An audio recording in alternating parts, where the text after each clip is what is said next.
শ্রীকৃষ্ণ বলেছেন, কথা মানুষের পাওয়া সবচেয়ে অদ্ভুত উপহার।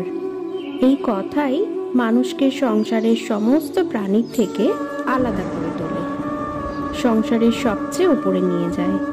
এই কথার কারণেই আমরা একে অপরের সাথে ভাব আদান প্রদান করি। আমি আমার মনের ভাবনা অন্য কারোর সাথে ব্যক্ত করতে পারি, অন্য কেউ তাদের ভাবনা আমাকে বলতে পারে।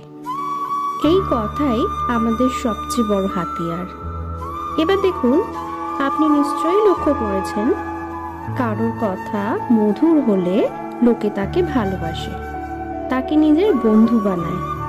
সেইভাবেই যদি কারো কথা কঠোর হয়, লোকে তাকে ঘৃণা করে, তাকে নিজের শত্রু মনে করে। এই কথাই ভাষা হয়ে আমাদের ইতিহাস রচনা করে। তবে আমরা কি সত্যি এই কথার ব্যাপারে ততটা ভাবি যতটা আমাদের ভাবা উচিত? ভেবে দেখুন, মানুষের কথা বলতে শিখতে কতটা সময় লাগে। কোনো শিশু 1.5 বছরে কথা বলতে শেখে, কেউ বা 2 বছরে, আবার কেউ 3 বছরে। মানুষ 1.5 বছর বয়সে কথা বলতে শিখে গেলেও তার কি বলা উচিত এটা শিখতে সারা জীবন নিয়ে নেয়।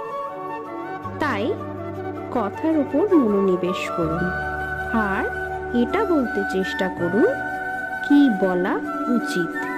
নিজের কথা শুদ্ধ করুন, নিজের কথা মধুর করুন, আর সেই মধুরতার সাথেই বলুন রাধে রাধে।